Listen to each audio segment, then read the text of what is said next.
Hello friends, कैसे हैं आप लोग। सबको मेरा जय भीम, नमो बुद्धा। आज मैं बुद्धा एंड हिज धम्मा के बारे में बताऊंगी, यानी बुद्ध और उनका धम्म, जिसके लेखक हैं बोधिसत्व बाबा साहब डॉक्टर भीमराव अंबेडकर जी। डॉक्टर भीमराव अंबेडकर जी 1951 में बुद्धा एंड धम्मा को लिखना शुरू किया था और मृत्यु के कुछ घंटे पहले तक बाबा साहब जी बुद्धा एंड धम्मा को लिखा था। यानी बुद्धा एंड धम्मा को बाबा साहब लिखने में कम से कम 6 साल लगा और बुद्धा एंड धम्मा 1957 में छपकर एक ग्रंथ बन गया। बाबा साहब जी की मृत्यु 1956 में यानी 6 दिसंबर को हुई थी। तब तक बाबा साहब जी ने बुद्धा एंड धम्मा को लिखा था और ये बुद्धा एंड धम्मा 1957 में छपकर एक ग्रंथ के रूप में बन गए।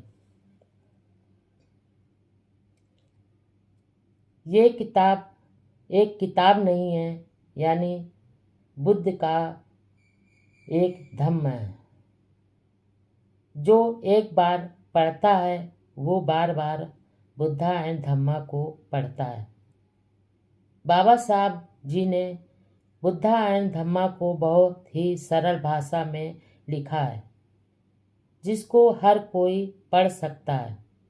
नमो तस् भगवतो अरहतो सम्मा संबुद्धस्।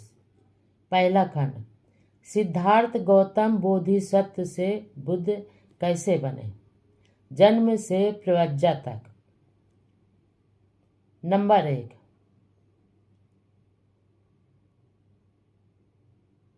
इतिहास से ज्ञात होता है कि ईसा पूर्व 6वीं शताब्दी में उत्तर भारत में पूरी तरह से प्रभुत्ता संपन्न कोई राज्य नहीं था।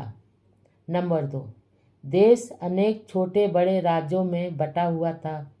इनमें से कुछ राज्यों में प्रत्येक पर जहाँ एक अकेले राजा का अधिकार था, वहीं कुछ पर किसी अकेले राजा का अधिकार नहीं था। नंबर 3, जो राज्य के अलग अलग राज्यों के अधीन थे, उनकी कुल संख्या 16 थी। उनके नाम थे अंग, मगध, काशी, कौशल, बज्जी, भुज्जी, मल, चेद, बस, कुरु, ब्रज, चाल, मत्स्य, सौर, सेन, सूरसेन, अस्वती, गंधार तथा कंबोज।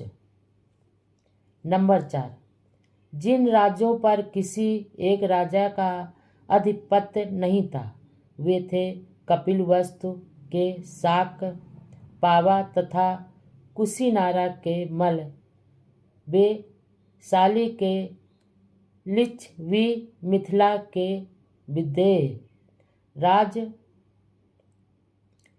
राम गाम के कोलिये, अलकप के बुल के सुपुत्र के कलाम, रेस पुत्र के कलिंग, पीपल वन के मौर तथा भग्ग, जिनकी राजधानी शिशु मारगिरी थी। नंबर 5, जिन राज्यों पर किसी एक राजा का अधिकार था, वे जनपद कहलाते थे और जिन राज्यों पर किसी एक राजा का अधिकार नहीं था, वे संघ या गण कहलाते थे। नंबर 6, कपिलवस्तु के शासकों की राज्य व्यवस्था के बारे में अधिक जानकारी प्राप्त नहीं है कि वहाँ गणतंत्र था या कुछ लोगों का कुल तंत्र था। नंबर 7, वैसे यह तो स्पष्ट है कि शाकों के गणतंत्र में कई शासक परिवार थे और वे एक दूसरे के बाद क्रमशः शासन करते थे। नंबर 8, शासक परिवार का जो मुखिया होता था वह राजा कहलाता था। नंबर 9, सिद्धार्थ गौतम के जन्म के समय राजा बनने बारी शुद्धोधन की थी। नंबर 10, शाक राज्य भारत के उत्तर पूर्व कोने में स्थित था। वह एक स्वतंत्र राज्य था, लेकिन आगे चलकर कौशल राज्य पर अपना आधिपत्य जमाने में सफल हो गया।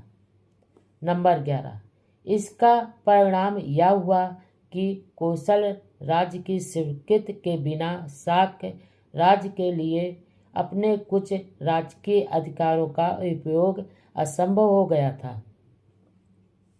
नंबर 12, उस समय के राज्यों में कौशल एक शक्तिशाली राज्य था। मगध राज्य भी ऐसा ही था। कौशल राज्य प्रशय नदी और मगध राज्य विशंभर दोनों सिद्धार्थ गौतम के समकालीन थे।